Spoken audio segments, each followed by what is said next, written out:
Welcome back to the deep dive. Ever looked at your municipal bill and seen, a service charge and then another fee on top and wonder what that's all about? Well, today we're unpacking exactly that. We're getting into the nitty-gritty of local government money, specifically the Municipal Fiscal Powers and Functions Act. That's Act 12 of 2007, the MFPFA. Yeah, this is basically the rule book for how municipalities, your local councils, can raise money beyond just property rates. It affects everything: water, electricity pricing, even how fast new housing estates get built. And it's got a bit of history, right? Assented way back in September 2007. That's right, commenced just days later. But, and this is really key for you listening, while it's been updated over the years, there are some massive amendments from 2024, Act 4 of 2024, that are fully authorized on the books, but haven't actually been switched on yet. They're uncommenced. So we're looking at the law as it is now, but also peering into the very near future of how cities get funded. Our mission today, then, is to cut through that legal jargon. What are the sort of core ideas, the pillars holding this act up? Right. If you boil it down, there are three main goals. Pillar 1 is all about predictability, certainty, transparency, making sure your local council can't just, invent charges out of thin air. Okay, that sounds sensible. But there's a balance, isn't there? Yeah. Pillar 2, that's where the national picture comes in. Precisely. Local governments aren't islands. Pillar 2 makes sure their money-raising powers don't mess up national economic policies. Things like hindering trade between provinces or making it hard for capital or even people to move around. Right, so a city can't suddenly decide to tax trucks passing through in a way that gridlocks the whole country's logistics. Exactly that. It's about balancing local needs with that bigger national economic framework. Got it. National oversight tempering local power. And Pillar 3. Pillar 3 is the real engine room of the act. It regulates those surcharges the Constitution mentions municipalities can add, and it sets up the whole system for how they can get permission to introduce completely new municipal taxes. Okay, perfect segue. Let's unpack those terms because they're crucial. Before we get into how they charge, we need to know what they're charging for. 3 buckets of money. Sort of, yeah. But first, what this act doesn't cover. It specifically leaves property rates out. That's a whole different law, the Municipal Property Rates Act. Okay. And critically, it doesn't regulate the basic cost recovery fee, which is called the municipal base tariff. The base tariff, right, the foundation. What counts as part of that, legally speaking? So the base tariff is defined as the fee needed to cover the actual cost of providing a service. Think water, electricity, sanitation. The nuts and bolts cost. Exactly, and it's quite specific. It includes buying the bulk supply, like water from Randwater, overheads, running costs, maintenance, the cost of the pipes and substations, the capital costs, and interestingly, it can include a reasonable rate of return if that's authorized. A rate of return, so a small profit margin built into the basic cost. If it's explicitly allowed and justified, yes. It's meant to cover the full sustainable cost of keeping that service running properly. Okay, so if the base tariff just covers cost, where does the municipality get flexible cash, for other projects or just general funds? That's where the municipal surcharge comes in. It's defined very clearly as a charge added on top of the base tariff. It's the markup. The bit above the actual cost. Precisely. That's the bit they can use more flexibly, perhaps to cross-subsidize other services or build up reserves. And the third type of revenue? That's the municipal tax. This is something completely different. It's not linked to a specific service cost or markup. It's a separate tax, levy, or duty that a municipality might want to impose, like, say, a tourism levy or something specific to that area. And because it's a tax, it falls under different rules. Very different rules. It needs special authorization, going back to the Constitution, Section 229(1)(b). Okay, that clarifies the hierarchy. Tariff for cost, surcharge for markup, tax for new revenue. You mentioned something earlier about this act having teeth. If it clashes with other laws. Ah, yes. That's a fascinating bit of legal drafting, really. Section 1, subsection 2, and it's mirrored in the uncommenced version, too. It basically says, if this act conflicts with any other law that was already in force when this act started, then this act wins. So it basically overrides older, potentially conflicting rules about municipal charges. In essence, yes. It established itself as the primary authority, the main rule book for these specific fiscal powers. Which really underlines why understanding is so important. Okay, let's move to Chapter 2. Imposing a brand new municipal tax. You said it needs special authorization. I'm guessing the local mayor can't just announce a new bicycle tax on a whim. No, definitely not. Chapter 2 puts very tight controls on this precisely because it could impact the wider economy. Any idea for a new municipal tax has to go up the ladder. Up to who? National Treasury. To the Minister of Finance. The municipality, or even a group of municipalities, has to formally apply to the Minister for authorization. So the power ultimately rests at the national level, even if the tax is local. What checks and balances are there before the minister even considers it? Quite a few. The minister must consult. That includes the minister responsible for local government, COGTA usually, the specific municipalities involved, organized local government bodies like LGA. Makes sense. Keep everyone in the loop. But the real independent check is the Financial and Fiscal Commission, the FSC. Right, the FFC. They advise government on all sorts of financial divisions and instructions. What's their specific role here? They act as the independent assessor. The Act gives them a very specific time frame, 3 months. They have 90 days from receiving the proposal to give their written views to the minister. 3 months. That's quite quick, but it forces a focused review. Exactly. It prevents proposals from just languishing, but ensures there's a period of proper independent scrutiny looking at the fiscal and economic implications, not just the local desire for more money. Okay. And for the municipality making the application, what hoops do they need to jump through? Section 5, I believe. Yeah. It sounds intense. Oh, it is. It's designed to be rigorous. They can't just send a one-page letter. They need to provide detailed reasons for the tax, what they'll use the money for. That's the basics. Yes, but then it gets really specific. They have to show how it complies with the Constitution, specifically Section 229. They need to define the tax base, what exactly is being taxed, the rate they want to charge, who will actually pay it, and any proposed relief or exemptions. So the complete mechanics of the tax. Down to the last detail. But here's the part that really shows the level of scrutiny. And frankly, it's quite surprising the first time you see it. Go on. They have to estimate the economic impact, not just how much money they'll raise, but the impact on individual people, on businesses in the area, and the impact on economic development over the next 3 years. Wow. So they have to model the consequences. Effectively, yes. They need to provide the methodology behind their estimates, too. It forces them to think through the potential downsides. Will this tax drive businesses away? Will it disproportionately hit poorer households? That completely changes the game. It's not just, we want money.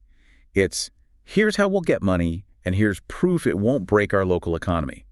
A full cost-benefit analysis up front. Precisely. It ensures tax proposals are well thought out, economically sound, and not just a knee-jerk reaction.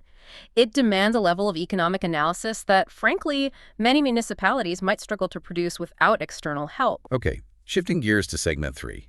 Surcharges. These are the markups on existing services, the bit added on top of the base tariff. They're allowed, but how are they kept in check? How do we avoid, say, a 500% surcharge on water? Right. This is Chapter 3. Again, national oversight is key. The Minister of Finance has the power to prescribe compulsory national norms and standards for these surcharges. It's norms and standards, like setting a maximum percentage markup. Exactly. It could be a percentage cap or perhaps rules about how the surcharge is structured. It gives the minister tools to prevent excessive pricing or unfair practices. But municipalities vary hugely, don't they? A big metro like Johannesburg versus a small rural town in the Karoo. Can these norms reflect that? Yes. The Act specifically allows for differentiation. Yeah. The norms can vary based on the kind of municipality, its category, maybe its budget size, its administrative capacity. They can also differ based on the type of service. Electricity might have different surcharge rules than water. And even based on user categories, like different rates for businesses versus residents, or maybe based on consumption levels, or even geographical areas within a municipality. So potentially, a high-consumption user in an affluent area might face a different surcharge structure than a low-consumption user in a poorer area. That's the kind of flexibility the system allows for, yes, to tailor the controls to the specific context. And what are the municipalities' obligations here? Just follow the rules. Follow the norms and standards, absolutely. But there's also an accountability loop built in. They have to annually review their surcharges. It must be part of their yearly budget process. So they can't just set a surcharge and forget about it for 10 years. No, they need to look at it every year, justify it as part of their budget planning, ensuring it's still appropriate and in line with the national norms. Right, that makes sense. Okay, let's get to the part you flagged earlier as the potential game changer. Chapter 3A. Development charges. This is the uncommenced bit from the 2024 amendment. Why is this such a big deal? Because it fundamentally changes how new infrastructure gets paid for. It directly links the cost of expanding services. Think bigger water pipes, new electrical substations, wider roads needed because of development, to the developers who are creating that new demand. So instead of general taxpayers footing the bill for expansion caused by specific new development. Exactly. The development charge is defined as a charge levied on a land development application. It connects directly to planning law, specifically the Spatial Planning and Land Use Management Act, SPL-UMA. When you apply to develop land, this charge kicks in. And the money raised. Can the municipality use it for anything? Absolutely not. It's strictly ring-fenced. The act is very clear. The money must be used for funding or acquiring capital infrastructure assets. That means buying land, building things, getting equipment, specifically for the external engineering services needed because of that development. External engineering services, meaning the big pipes and wires outside the development's boundary, the bulk infrastructure. Precisely. Or it can be used to pay back loans taken out specifically for those assets. It's about funding the capacity increase necessitated by the development. The principle is development pays for development. Okay, the principle sounds fair, but how do you calculate it? Is it just a thumbsuck number? No, that's the crucial part. It's based on proportionality. The charge has to be proportional to the demand the new development is expected to create. And it must be calculated based on a reasonable assessment of the actual costs of providing those bulk services. So it forces a calculation. You mentioned the municipality needs a specific policy for this. What's clever about that policy requirement? The genius, I think, is that it forces municipalities away from negotiated, potentially arbitrary charges towards a transparent, formula-based system.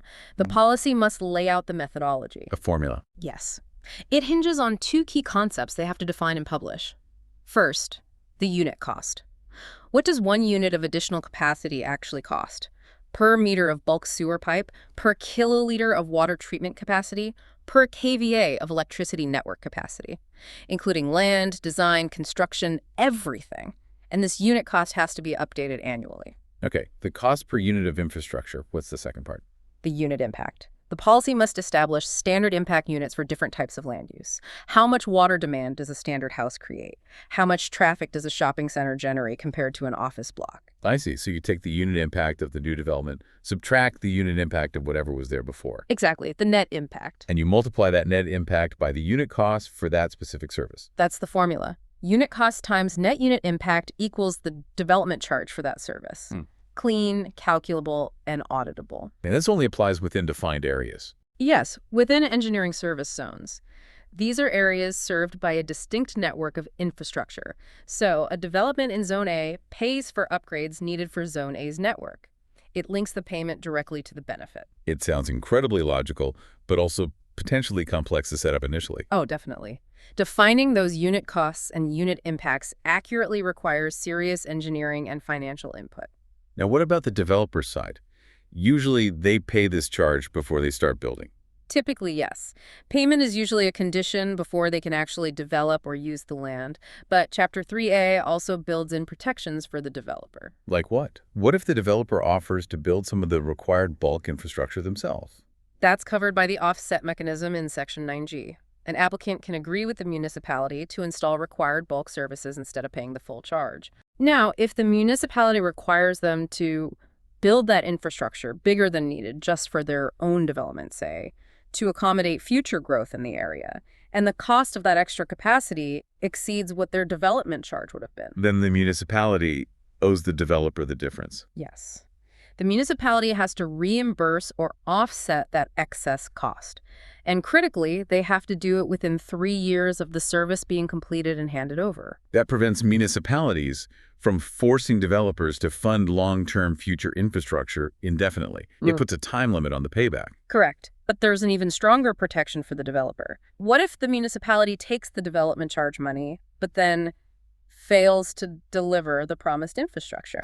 The nightmare scenario for a developer. They've paid, but the pipes aren't coming. Section 9H tackles this head-on. If the municipality fails to complete the agreed-upon bulk engineering services within 12 months of the date they were supposed to. Only a year's grace. 1 year from the agreed completion date.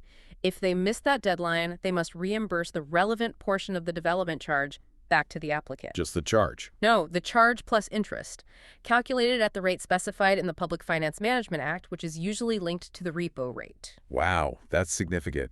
It puts serious financial pressure on the municipality to actually build what the charges are paying for and to do it on time. It absolutely does. It introduces a level of accountability for capital project delivery that just wasn't there before in such explicit terms linked to a specific funding source. It shifts risk. Okay, so wrapping this all up, the MFPFA, it's the bedrock for municipal money-making, apart from property rates. It really is. It sets the rules for those extra charges on your bills, the surcharges. It creates the highly controlled pathway for any new municipal taxes.